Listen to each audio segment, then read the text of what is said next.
The observation deck of Meridian Point Station stretched across 300 meters of reinforced transparent aluminum. Beyond the curved surface, stars flickered against the darkness of space like distant fires. Inside the massive conference hall, 7 species gathered around a circular table, designed to give no one species a position of power over another. Ambassador Victoria Cross stood near the entrance, watching the alien delegates settle into their positions. She had spent 3 months preparing for this moment. 3 months studying each species, their cultures, their conflicts, and their lies. Her dark hair was pulled back in a simple knot, and she wore the plain gray uniform of Earth's diplomatic corps, no medals, no decorations. Humans had learned that appearing too military made other species nervous. Chancellor Vorn arrived first, his scales catching the artificial light and splitting it into green and gold patterns. The Draxi Empire had been at war with the Hive Collective for 70 years. Vorn moved with the careful grace of a predator, his vertical pupils scanning the room before he took his seat. 2 guards flanked him, their weapons visible but lowered. High Priest Caliph entered next, accompanied by the clicking sounds of mandibles and the whisper of chitin against metal. The insectoid's compound eyes reflected everything in fractured images. The Hive Collective had lost 3 colony worlds to the Draxi, but they had taken 5 mining stations in return. Caliph's translator device hummed, as it prepared to convert pheromone communication into words the others could understand. Counselor. Mirith glided in on wings that seemed too delicate to carry her weight. The Skyborn Federation had tried to remain neutral, but their merchant fleets had been caught in crossfire too many times. Feathers the color of storm clouds ruffled as she landed gracefully beside her designated seat. Admiral Torres entered behind Victoria and moved to stand at her shoulder. His presence was a reminder that Earth had not come unprepared. The humans had brought only 3 ships, but everyone in the galaxy had heard stories about human military doctrine.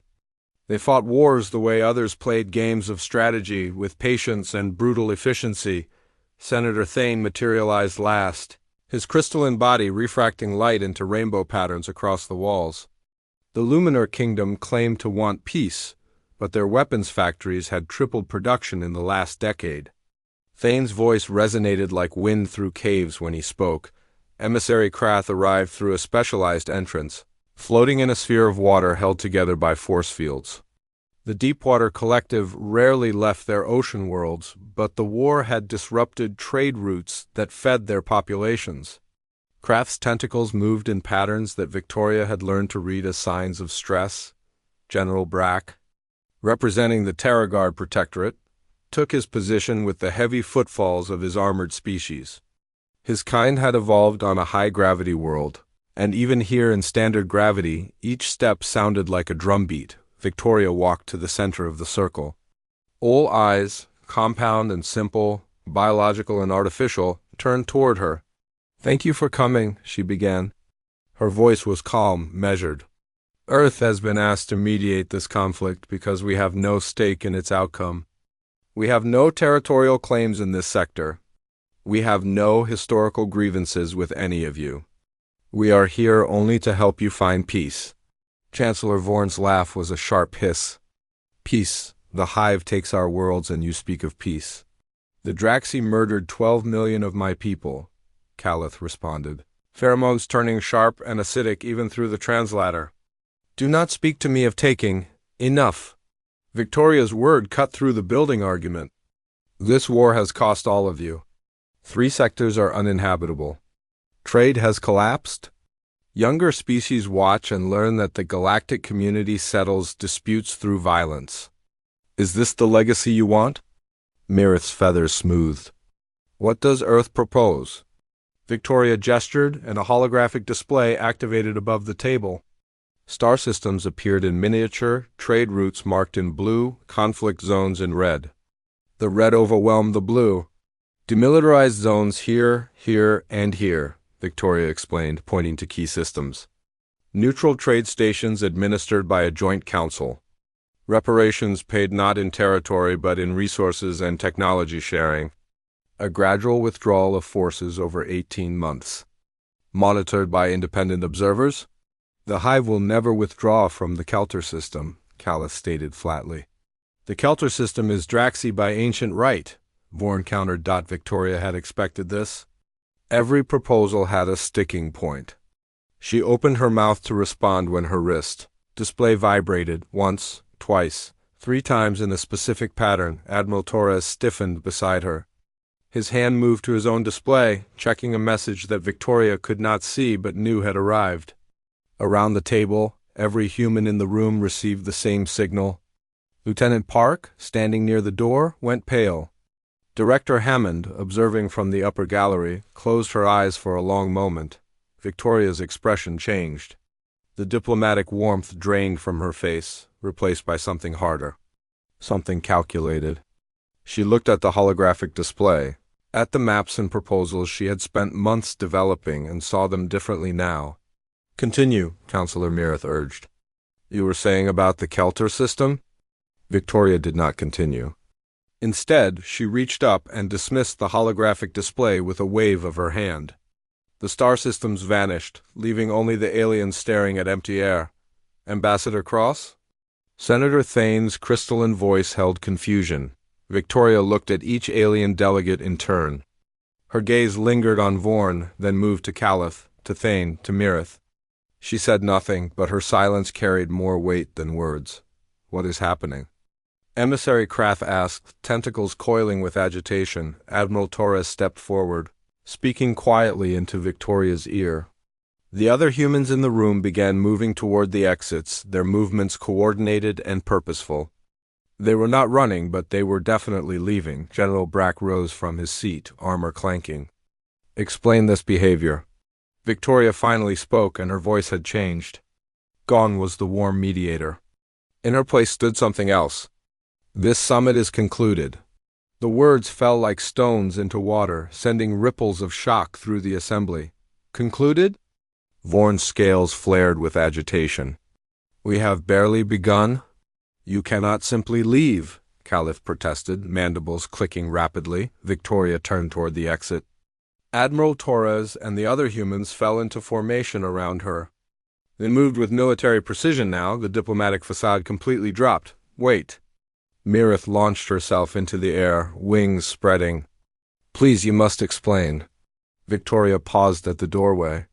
She looked back at the assembled aliens, at their confusion and rising anger. For a moment, something like pity crossed her face.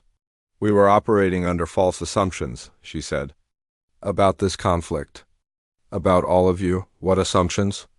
Senator Thane demanded, but Victoria was already walking away. The humans filed out behind her, leaving behind chaos. The alien delegates erupted into arguments, accusations flying across the table. Security forces moved to intercept the humans. But Admiral Torres calmly cited 17 different clauses of galactic law that protected diplomatic immunity and freedom of movement. Within the hour, every human on Meridian Point Station was preparing for departure. Ships that had been docked for weeks suddenly activated their systems. Supply lines were cut. Agreements were voided. And through it all, the humans said nothing more. The galaxy's last hope for peace walked away. And no one understood why the docking bay of Meridian Point erupted into controlled chaos.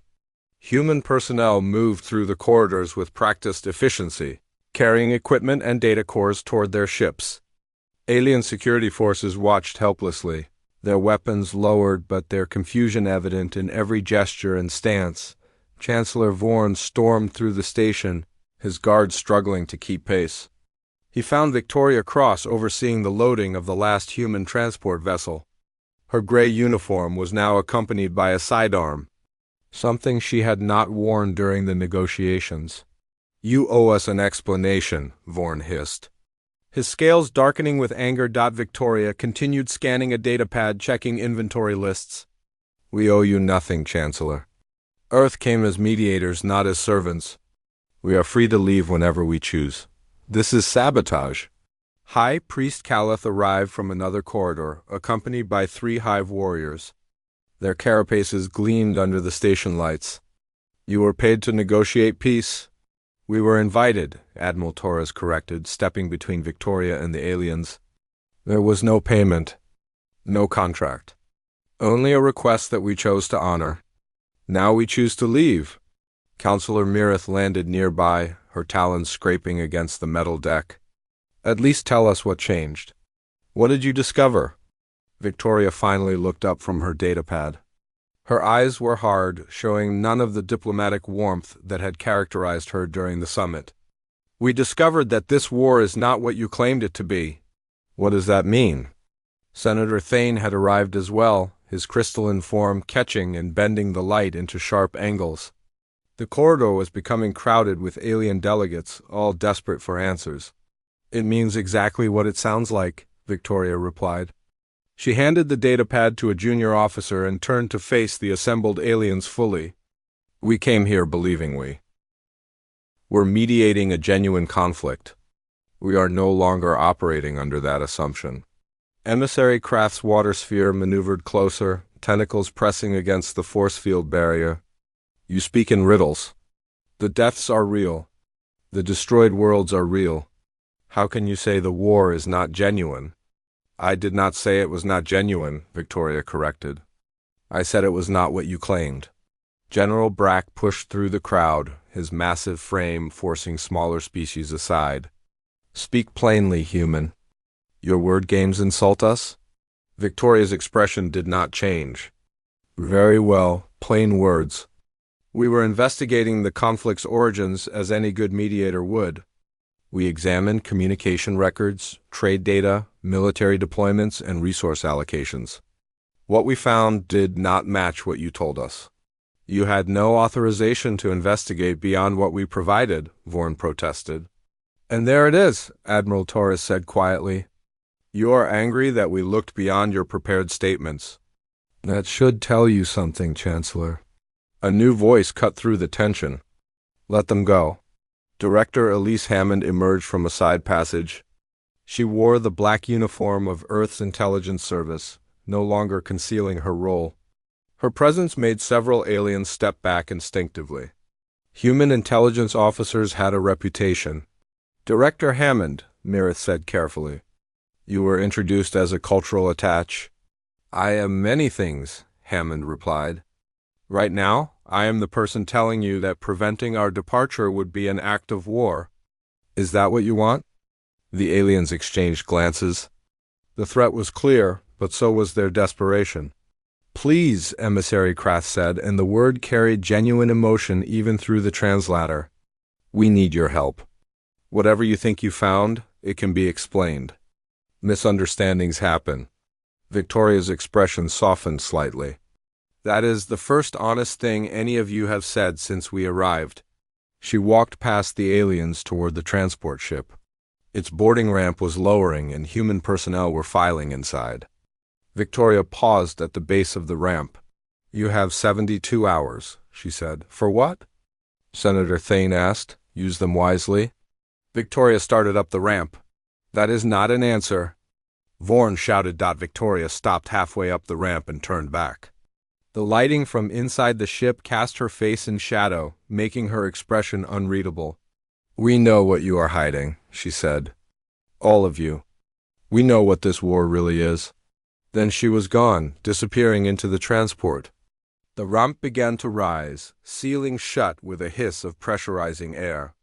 The aliens stood in stunned silence, watching as the ship detached from its moorings. Throughout Meridian Point Station, similar scenes played out.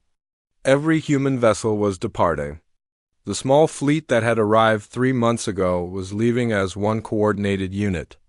Within 2 hours, the last human ship had undocked. Chancellor Vorn rushed to the observation deck, watching as the human vessels formed up in space. They moved with military precision, each ship taking its position in a defensive formation. Then, one by one, they engaged their faster-than-light drives and vanished into hyperspace, but they did not all go to the same destination. Tracking stations noted that the human fleet split up, ships jumping to different systems throughout the sector. Within hours, reports began arriving. Human vessels had taken up position at the edges of inhabited systems. Not close enough to be threatening, but present. Watching, on the bridge of her flagship, Victoria stood before the viewscreen. Stars stretched past as the ship traveled through hyperspace. Admiral Torres approached and handed her a secure communication device. "Earth is asking for confirmation," he said. Victoria activated the device. "Confirmed.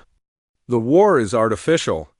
We have enough evidence to prove coordination between the main combatants. They have been manipulating the conflict deliberately." The response from Earth took several seconds to arrive. "Understood. Proceed with Contingency Protocol 7.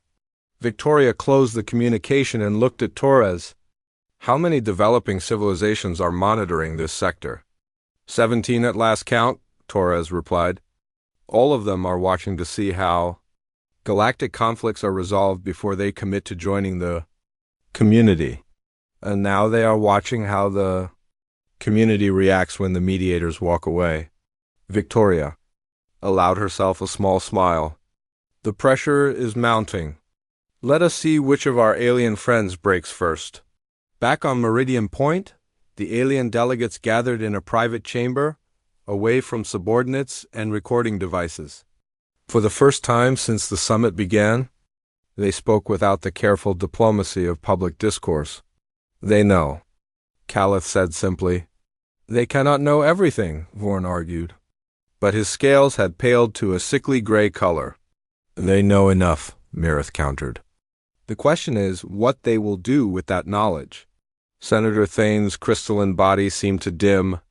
"What can they do? They are one species. We are 7. One species that just demonstrated they can coordinate intelligence operations across our entire sphere of influence without any of us noticing," General Brack said. "Do not underestimate them." Emissary Krath floated silently, tentacles coiled in distress. Finally, the aquatic alien spoke. "The Deepwater Collective was not part of your arrangements.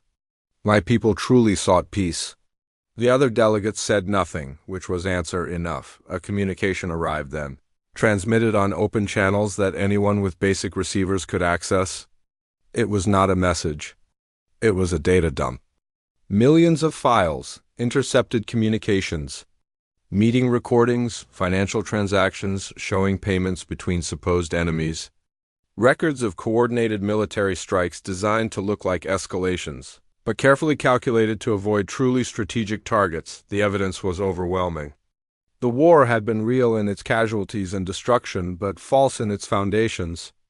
The major powers had been using the conflict to justify military expansion, to test weapons, to position themselves for some future competition they all anticipated, and then a second message arrived. This one with Victoria Cross's personal encryption signature. It contained only text, no voice or video. The words appeared on every delegate's personal display simultaneously.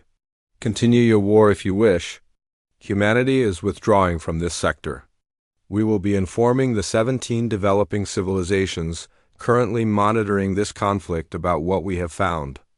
They deserve to know what kind of community they would be joining. You have 72 hours before we release everything publicly. Prove us wrong or prove us right. The choice is yours." In the empty conference hall, the circular table stood abandoned. The holographic displays had gone dark. The cameras that had been ready to broadcast a historic peace agreement now recorded only silence, and beyond the station, human ships waited and watched. The private chamber, deep within Meridian Point Station, had been designed for exactly this purpose. Secure, isolated, and shielded against all known forms of surveillance. The 7 alien delegates sat in uncomfortable silence, the weight of exposure pressing down on them like the gravity of a dying star. Chancellor Vorn broke the silence first. His scaled hands gripped the edge of the table hard enough to leave marks in the metal. "This is a disaster." "An understatement," Counselor Mirith replied. Her feathers were pressed flat against her body, a sign of extreme stress in her species. "The humans have documented everything." "How is that possible?" Senator Thane's crystalline body flickered with internal lights, patterns of thought made visible. "We took precautions. Encrypted channels, isolated networks, face-to-face meetings only. Our security protocols were perfect." "Clearly they were not," General Brack said. The armored warrior stood rather than sat, too agitated to remain still. Human intelligence capabilities exceed our estimates by an order of magnitude. High Priest Caliph mandibles clicked in a rhythm that indicated deep thought. The translator converted pheromones into words. Perhaps we underestimated them because we viewed them as newcomers. A young species, barely 2 centuries into space travel. We forgot that youth does not mean incompetence. Emissary Krath's tentacles writhed within the water sphere. My people were not part of your coordination. The Deepwater Collective believed this war was genuine. How many others did you deceive? The question hung in the air. No one answered immediately. Vorn finally spoke, his voice low. It began 80 years ago. The Draxi Empire and the Luminar Kingdom met to discuss concerns about the expansion of younger species. New civilizations were developing faster than ever before. We predicted that within 300 years our position as dominant powers would be challenged. Senator Thane's lights pulsed in agreement. The meeting was pragmatic. We needed to maintain military readiness, but our populations were tired of conflict. They wanted peace, wanted to focus on culture and prosperity, so you manufactured a conflict. Emissary Krath said, and the translator could not hide the disgust in those words. Mirith's wings rustled. The Skyborn Federation joined the coordination 50 years ago. We were offered a choice, participate and have a voice in shaping the future, or remain ignorant while decisions were made without us. What would you have chosen? I would have chosen honesty, Krath replied. General Brack laughed, a sound like rocks grinding together. Honesty. Tell me, emissary, what happens when you tell your people that you must prepare for war against civilizations that have not yet even developed interstellar flight? What happens when? And you say that you need weapons and armies for threats that might never materialize? You create the very conflicts you claim to prevent, Krath answered. No, Caliph interjected. We prevented chaos. The coordination ensured the war remained controlled. Casualties were minimized. Strategic resources were preserved. Both sides knew the boundaries. Except the casualties were real, Mirith said quietly. The Skyborn merchants who died in Crossfire were not acting. The colony worlds that were devastated were not illusions. We may have coordinated the war's scope, but we did not coordinate its consequences. Vorn stood abruptly. This debate is pointless. The question is not whether our actions were right. The question is what we do now. The humans have evidence. They will share it. How do we respond? We could claim the evidence is fabricated, Senator Thane suggested. Human intelligence could have created false documents. And when 17 developing civilizations examine that evidence, when independent investigators verify its authenticity, what then? General Brack shook his head. We would only add dishonesty to our crimes. High Priest Caliph stood as well, his insectoid frame towering over the table. The Hive Collective remembers history. We know what happens when dominant powers are exposed as corrupt, revolutions, upheaval, the old order, swept away by those demanding justice. Then we are agreed, Vorn said. We must prevent the evidence from being released. How? Mirith asked. Attack the humans? That would only confirm their accusations and unite the younger species against us. Perhaps we negotiate, Emissary Krath offered. The humans wanted peace. We give them genuine peace in exchange for their silence. Senator Thane's lights pulsed in negative patterns. You misunderstand the humans. They do not want our silence. If they did, they would have negotiated in private. Instead, they left publicly, dramatically. They want everyone to see what happens next. General Brack moved to the chamber's single viewport, looking out at the stars. I fought humans once. A border skirmish decades ago. They were outnumbered, outgunned, trapped in a canyon with no hope of escape. Do you know what they did? Surrendered? Mirith guessed. They broadcast their position to everyone within range. Every ship, every station, every listening post. They told the galaxy exactly where they were and what was happening. They made witnesses of millions before we could make them martyrs. Brack turned back to face the others. We withdrew rather than slaughter them in front of the watching universe. That is the human way. They make privacy impossible. Vorn's scales shifted through colors of frustration. Then what do you suggest? Before anyone could answer, the chamber's communication system activated despite being locked. A voice filled the room, human and female, but not Victoria Cross. This is Director Hammond. Your chamber is not as secure as you believe. We have been monitoring this conversation. The aliens froze.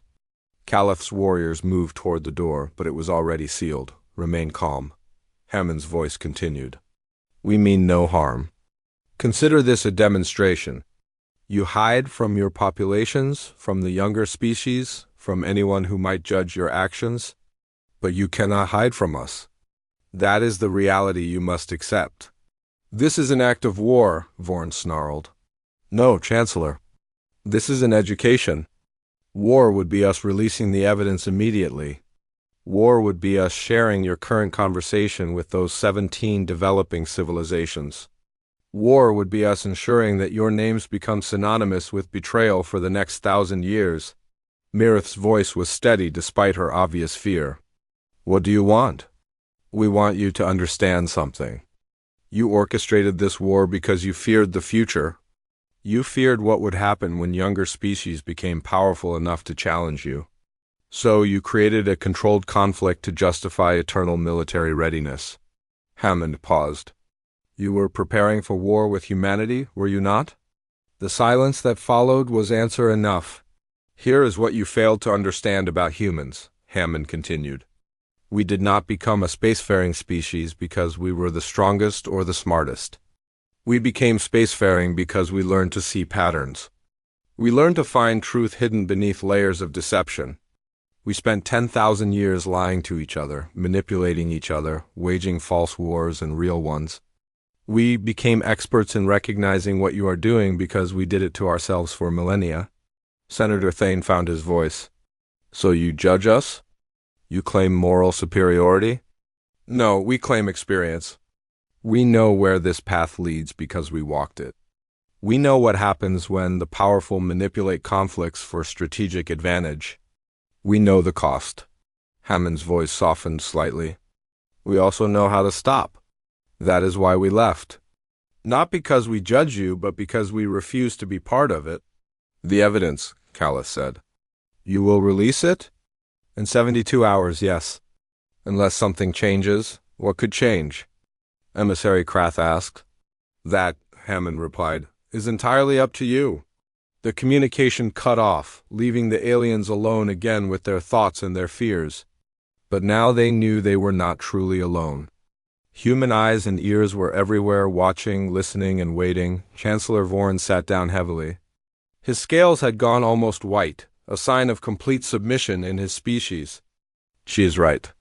We were preparing for humanity. All of this, all these decades of coordination, it was about maintaining the power to resist human expansion when it inevitably came. And instead, General Brack said quietly, we have given them every reason to oppose us. We have shown them exactly who we are. Mirith looked at each delegate in turn. Then perhaps it is time to show them something different. What do you propose? Senator Thane asked. The truth, Mirith said simply. Not just to the humans, but to everyone. Our populations, our colonies, the younger species. If the humans are going to expose us, let us expose ourselves first. Let us own what we have done and commit to changing. Vorn's laugh was bitter. Political suicide for all of us? Perhaps, Calith agreed. But the alternative is worse. If the humans release the evidence, we will be seen as criminals caught in the act. If we release it ourselves, we become leaders who made mistakes but chose accountability. Emissary Krath's tentacles unknotted slightly. The Deepwater Collective will support genuine peace. We have always wanted it. As have our people, Mirith added. The Skyborn are tired of war. If we give them true peace, they will forgive much. General Brack nodded slowly.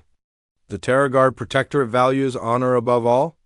There is more honor in confession than in denial. One by one, the delegates began to see a path forward. It was not the path any of them had wanted. It would end careers, possibly lead to prosecutions, certainly result in loss of power and influence. But it was the only path that did not end in complete disaster. Senator Thane's lights arranged themselves in patterns of resignation and acceptance. The Luminar Kingdom will participate. But know this, if we do this, if we confess, the galaxy will never be the same. The old order ends today. Perhaps that is what the humans wanted all along, Vorn said. Not peace between us, but an end to the system that made false peace necessary. In orbit above Meridian Point, aboard a human observation ship, Director Hammond closed the communication channel and turned to Victoria Cross. Do you think they will do it? Hammond asked. Victoria watched the station through the view screen, her expression thoughtful. Yes, because they have finally realized what we understood from the beginning. The greatest power is not the ability to wage war. It is the ability to walk away from it and force others to confront themselves. And if they do not confess? Admiral Torres asked. Then we release everything and the galaxy learns a different lesson? Victoria's voice was calm but firm. Either way, the future changes today. The observation deck of Meridian Point had never been so crowded.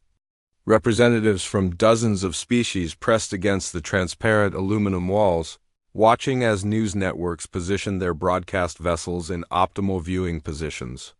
Whatever was about to happen, the entire galaxy would witness it. Lieutenant James Park stood in the back of the crowd, his human features making him conspicuous among the aliens. He was not supposed to be here. Officially, all humans had departed the station 3 days ago. But Earth's intelligence network worked best when people forgot to look for them. His earpiece crackled with Director Hammond's voice. Status report? Station is at capacity, Park whispered, pretending to adjust his translator device.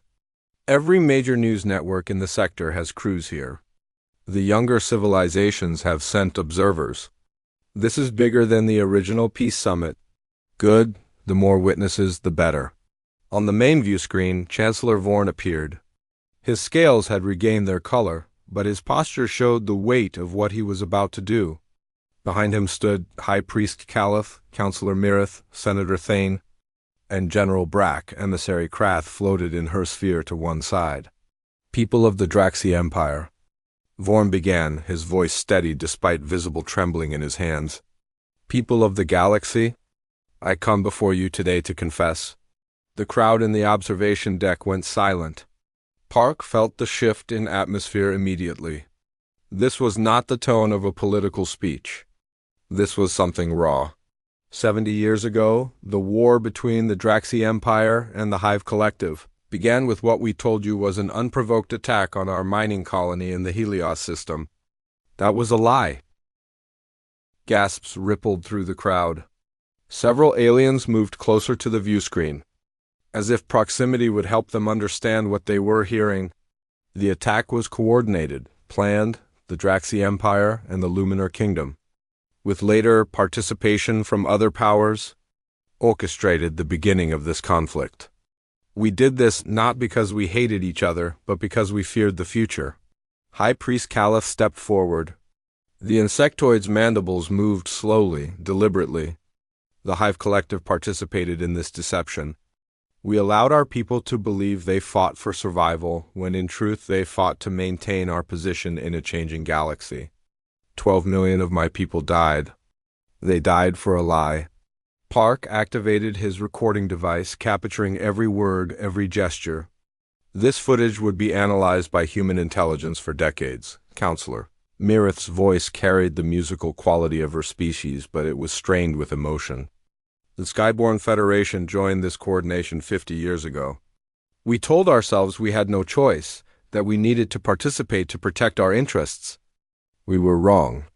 There's always a choice. We chose poorly. Senator Thane's crystalline body seemed to crack slightly, light escaping from new fissures. The Luminar Kingdom bears equal responsibility.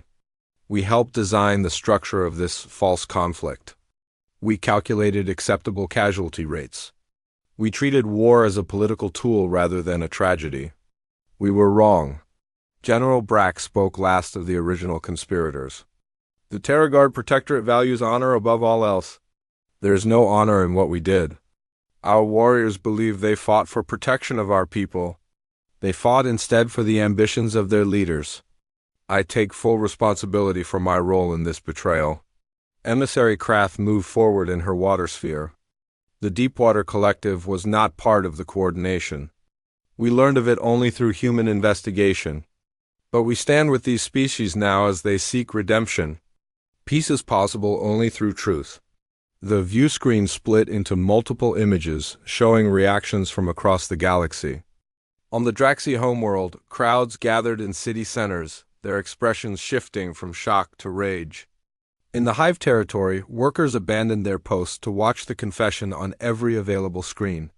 Skyborne flocks changed their migration patterns to fly toward communication centers. Park noticed movement in the observation deck. A young Skyborne officer, her feathers still showing the bright colors of youth, pushed through the crowd toward the exit. He followed at a distance. Curious, the officer found a quiet corridor and activated her personal communicator. This is Lieutenant Trell, 47th Squadron. I need to speak with my commanding officer immediately. Park enhanced his recording, capturing both sides of the conversation. Trell? This is not a good time, a male voice responded. Commander, the attack on the Draxi supply convoy 3 months ago. The one where we lost 6 pilots. The intelligence said it was a civilian target being used for military transport. Silence on the other end. Commander, was there ever a convoy? Was there any legitimate target? More silence than a resigned sigh. Trell, don't ask questions you don't want answered. The young officer's feathers flattened against her body. They sent us to attack nothing. They sent my squadron to die as part of the orchestration, didn't they? To make the Draxi angry enough to retaliate to keep the cycle going. I'm sorry, Trell. I didn't know until today. I swear I didn't know. The communication ended. Trell slumped against the wall, her wings drooping. Park approached slowly, making his presence obvious. You're human, she said, not looking at him. Yes. Did you know? Did your people know what we were when you came to mediate? Park considered lying, considered evasion. But this moment deserved honesty. We suspected. We confirmed it during our investigation. And that's why you left. Yes. Trell finally looked at him. Her eyes, adapted for spotting prey from great heights, were filled with tears that her species rarely shed. What do we do now? That, Park said gently, is up to you. All of you. Back in the main chamber, the confessions continued. Each leader took turns revealing specific operations, decisions, and calculations. They held nothing back. The evidence that humans had gathered was displayed alongside their admissions. Confirming every claim, Victoria Cross watched the broadcast from her ship's bridge, Admiral Torres standing beside her. They're doing it, Torres said. They're actually confessing everything. They had no choice, Victoria replied. But that doesn't diminish the courage this takes. Admitting you were wrong, publicly, when you have everything to lose. That requires strength. A communication request arrived from Meridian Point. Victoria accepted it. Chancellor Vorn appeared on the screen. He looked years older than he had 3 days ago. Ambassador Cross, I am told you are monitoring the broadcasts. We are. Will you return to the station? Will you help us build genuine peace? Victoria shook her head. Not yet, Chancellor. This is your moment, not ours. You need to prove to your own people that you can change. Prove it to the younger species watching. Prove it to yourselves. How long do we have? As long as it takes. But know this, we are watching. If this confession becomes just another political maneuver, if you return to the old ways once the attention fades, we will know. And we will not remain silent. Vorn nodded slowly. Understood? Thank you, Ambassador, for forcing us to confront what we had become. The communication ended. Torres looked at Victoria. Do you think they can do it? Create real peace without us? I don't know, Victoria admitted. But they have to try. Peace built on human mediation would just be another dependency, another way for them to avoid taking responsibility. They need to want it badly enough to build it themselves. Over the next weeks, the galaxy transformed. The confessions triggered investigations on every world. Political leaders resigned or were removed. Military commanders faced tribunals. The coordination that had sustained the false war collapsed under the weight of public outrage, but something else happened too. The younger species who had been watching sent delegations to Meridian Point. They had seen powerful civilizations admit fault. They had witnessed accountability. And they wanted to be part of building what came next. Lieutenant Trell volunteered to serve on a new Joint Military Oversight Committee, representing junior officers who had been deceived. Former enemies worked together to catalog and dismantle the infrastructure of their coordinated war. Chancellor Vorn resigned but continued to work with investigators, helping them understand the full scope of the coordination. High Priest Caliph's position as spiritual leader was revoked. But Caliph accepted the judgment and began teaching about the dangers of justifying wrong actions for perceived greater goods on Earth. Victoria received reports from observation posts throughout the sector. Park's analysis was particularly insightful. The old guard is falling, but they're not being replaced by chaos. A new generation of leaders is emerging, one that lived through the false war but now understands its true nature. They're angry, but they're also determined to do better. Victoria forwarded the report to the diplomatic corps with her own assessment. Recommend continued observation but no direct intervention. The alien species are taking genuine steps toward peace. They are doing it imperfectly, messily, but authentically. That is what matters. Admiral Torres found her on the observation deck, looking at the stars. The President wants to know if we should send you back to Meridian Point. The aliens are drafting a new peace treaty. They want human observers present. Send someone else, Victoria said. Send a junior diplomat. Someone without the weight of what happened. Let them see that we trust them to do this themselves. They want you specifically. And sometimes the best way to show support is to step back. They don't need us to validate their peace, Torres. They need to build something they believe in, without looking over their shoulders for human approval. Torres smiled. The ambassador who walked away from the table becomes the ambassador who refuses to return. There's a symmetry to that. There's a lesson in it, Victoria corrected. Power is not about being needed. It's about knowing when to be absent. In the year that followed, peace did come to the sector. It was not the clean, diplomatic peace that Victoria had proposed in those first summit sessions. It was complicated, full of compromises and continued arguments. But it was real. The species involved owned it completely, and 17 developing civilizations watched, learned, and began to see the galactic community as something worth joining. Not because it was perfect, but because it was capable of acknowledging its imperfections and choosing to improve. 1 year after the humans walked away from the peace talks, Ambassador Victoria Cross returned to Meridian Point. She traveled on a small diplomatic vessel with minimal escort. No fleet, no military displays. Just a simple ship carrying a diplomat, whose absence had changed the galaxy more than her presence ever could have. The station looked different. New construction had added wings dedicated to conflict resolution training. Ships from a dozen species docked peacefully where warships once faced each other with weapons armed. And in the central plaza, a monument had been erected. Victoria stopped to read the inscription. In memory of those who died in the coordinated conflict. May their deaths teach us the cost of deception. May their memory guide us toward honest peace. Do you approve? Victoria turned to find Lieutenant Trell standing behind her.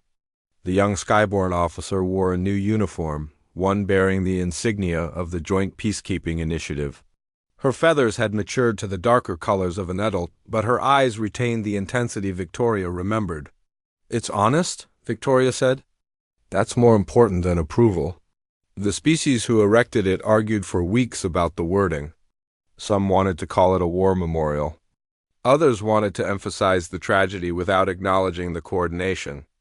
In the end, we decided that anything less than complete truth would dishonor those who died. They walked together through the plaza. Victoria noticed something else new: schools. Children of multiple species learning side by side, their teachers drawn from the ranks of those who had lived through the false war.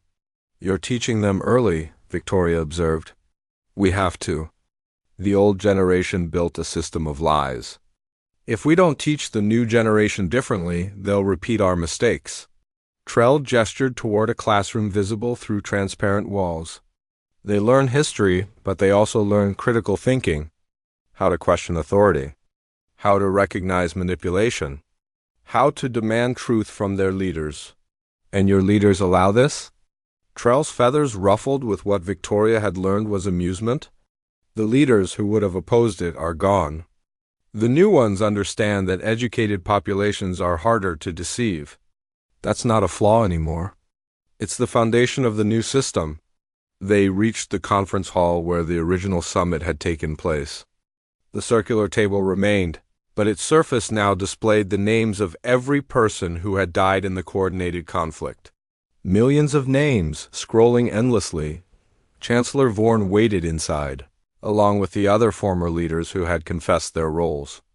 Vorn's scales had turned a pale gray, a permanent change that marked him as an outcast among his people. But he stood straight, meeting Victoria's eyes without shame.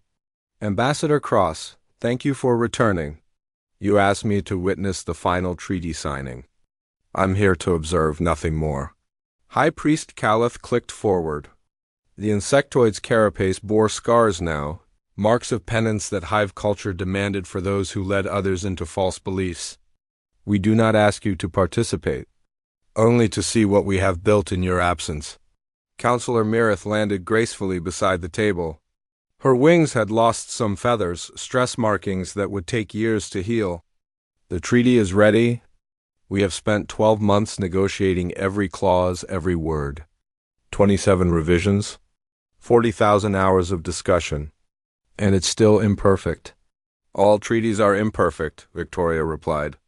"What matters is whether the species involved are committed to honoring it." Senator Thane materialized, his crystalline form showing permanent fractures from the stress of the past year. Light leaked from the cracks, creating prismatic patterns on the floor. "We learned something from you, Ambassador. You said you were operating under false assumptions about our conflict. We have spent a year examining our false assumptions about peace." General Brack entered last, his armored form moving with less certainty than before. "We assumed peace required strength, military readiness, preparation for inevitable conflict. We assumed trust was weakness. And now?" Victoria asked. "Now we understand that peace requires vulnerability," Emissary Krath said, floating forward in her sphere. "The willingness to not prepare for war. The courage to trust without guarantees." A chime sounded. The chamber doors opened and the new generation of leaders entered. They were younger, their appointments recent. Some had been junior officers, others civilian activists who had demanded accountability. They took their positions around the table with the former leaders. A visible symbol of continuity and change, one of the new leaders, a Draxi named Vex, whose scales bore the bright colors of youth, spoke first. "We asked the former leaders to be present today not to honor them but to remember. They will witness us signing what they could not build." Victoria felt her respect for these species growing. They were not forgetting the past or excusing it. They were using it as foundation, building something better on top of acknowledged failure. The treaty itself was displayed holographically above the table. Victoria scanned its contents. Demilitarized zones, not as temporary measures but as permanent borders. Joint economic zones where species could build prosperity together.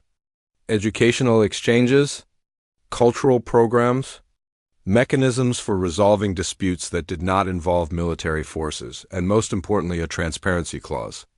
All governmental communications regarding military actions, resource allocations, and diplomatic initiatives would be publicly accessible after a 5-year security period. No more secret coordinations. No more hidden agendas. "You're giving your populations the tools to hold you accountable," Victoria observed. "Yes," Vex replied, "because we finally understand that the threat is not younger species becoming powerful. The threat is leaders having the power to deceive without consequence." One by one, the new leaders signed the treaty. Their signatures were recorded, transmitted across the galaxy, archived in a dozen different locations. This piece would not be secret. It would be witnessed by everyone. When the last signature was placed, Trell asked the question that Victoria knew was coming. Will you sign as witness? Will Earth validate this treaty? Victoria looked at the document, at the faces of the aliens who had worked so hard to create it.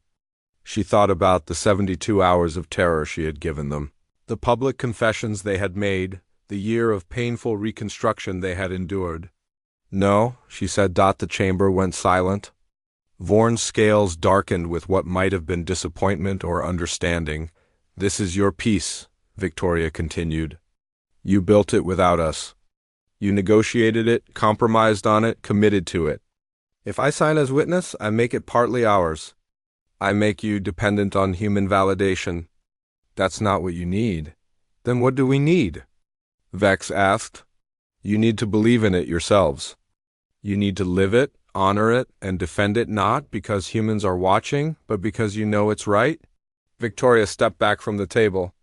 I'm proud to have witnessed this. But this achievement belongs to you alone. Counselor Mirith's feathers smoothed in a gesture of understanding.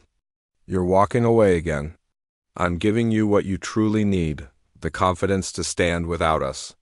Admiral Torres, who had been observing from the entrance, approached. The junior diplomat we sent last month has been submitting reports. He says the cooperation here exceeds anything in our projections. Tell him to continue observing but not interfering, Victoria instructed. Let them find their own solutions. A young luminar crystalline being, barely old enough to serve in diplomatic roles, spoke up. Her name was Raish, and her lights pulsed with patterns Victoria had learned indicated curiosity. Ambassador, may I ask a question? Of course. Why did you really walk away? The truth behind the strategy. Victoria considered the question carefully. Because humanity learned a hard lesson in our own history. We had a period we call the colonial era, where powerful nations controlled weaker ones, claiming it was for their own good. We told ourselves we were bringing civilization, order, peace, but we were really bringing dependency. She walked to the viewport, looking out at the stars. When we finally left those colonies, many collapsed into chaos. Not because the people were incapable, but because we had never let them develop their own systems. We had made them dependent on us. Victoria turned back to face the assembled aliens. So when we discovered your coordinated war, we faced a choice. We could expose you, shame you, position ourselves as saviors who fixed your problems. But that would have made you dependent on us. It would have made us the new power structure you organized around. So you left to force us to save ourselves, Vorn said quietly. We left to give you the opportunity to save yourselves. Whether you took that opportunity was up to you? Victoria smiled. You took it. You did the hard work. You faced the anger of your populations, accepted consequences, and built something better. That is worth more than any peace treaty we could have mediated. Emissary Krath floated closer. And now, will Earth remain distant? Earth will be here, as a partner when you want one. But not as a leader, not as a judge, not as a savior. Victoria gestured to the treaty document. You've proven you can build peace. Now prove you can maintain it. The ceremony concluded with traditional celebrations from each species. Music, food, displays of art and culture. Victoria participated politely but stayed on the periphery, observing rather than becoming the focus. She found Trell again as the celebration was winding down. The young officer stood on an observation deck, watching ships come and go in peaceful traffic patterns that would have been impossible a year ago. Do you think it will last? Trell asked. I don't know, Victoria answered honestly. Peace is not a destination. It's a continuous choice. You'll have to make that choice every day, every generation. What happens when we fail? When someone violates the treaty, when old patterns start to emerge? Then you deal with it. You have the structures now, the transparency, the accountability. Use them. Victoria placed a hand on the young officer's shoulder, a gesture she had learned was comforting to Skyborn. You're asking me for guarantees I can't give. No one can. That's the nature of freedom. Trell was quiet for a moment. I joined the military believing I was protecting my people. Then I learned I was a pawn in political games. Then I learned the political games were themselves coordinated deceptions. I don't know what to believe anymore. Believe in what you see with your own eyes. Believe in the treaty you helped build. Believe in the fact that millions of people across dozens of species are trying to do better. Victoria smiled. And believe that uncertainty is not weakness. It's the price of honest self-examination.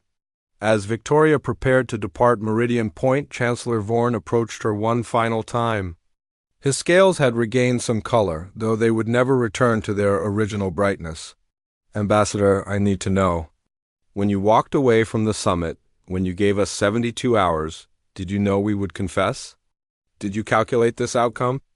Victoria considered lying, considered letting him believe that humans had controlled every step of this process. But these species had earned honesty. No, she admitted. We gave you a choice, but we genuinely did not know which path you would take. We hoped you would choose confession and reconstruction, but we were prepared for you to choose denial and face exposure. So you were gambling? We were giving you the chance to be better than you had been. Whether you took that chance was up to you? Vorn's laugh was soft, almost sad. We could have been enemies. We were preparing for war with humanity. We coordinated decades of conflict to position ourselves against your expansion, I know. And yet you gave us the opportunity to choose. Redemption. Because the alternative would have made us the very thing you feared. A dominant power forcing others into submission, even submission to our version of morality. Victoria extended her hand in the human gesture of farewell. You were not our enemies, Chancellor. You were our mirror, showing us what we could become if we're not careful. Vorn stared at the offered hand, then took it carefully in his scaled grip. Thank you, Ambassador, for seeing us as more than our failures. Victoria boarded her ship and departed. As Meridian Point shrank in the view screen, Admiral Torres joined her on the bridge.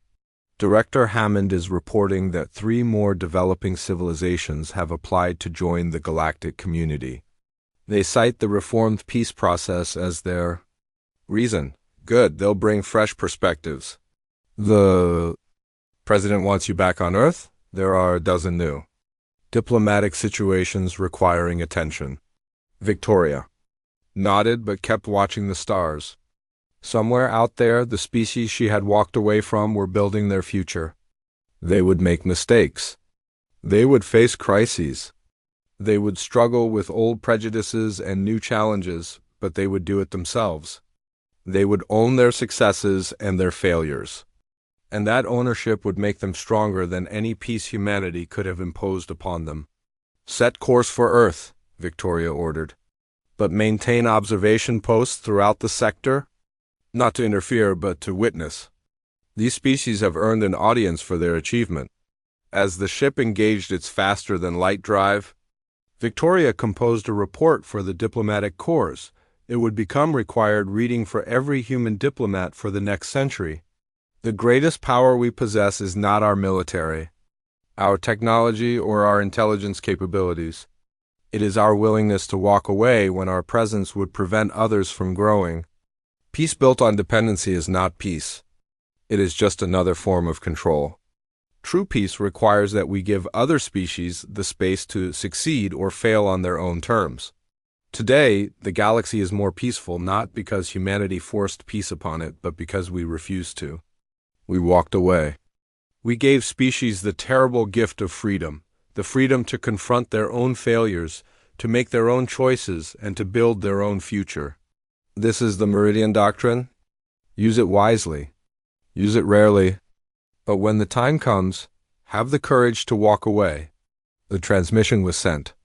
Victoria closed her eyes and allowed herself a moment of satisfaction. The galaxy had changed, but not because humans had conquered it or saved it. The galaxy had changed because humanity had trusted it to change itself, and that trust, given freely without guarantees, had proven to be the most powerful force in the universe. Retriclod can make mistakes.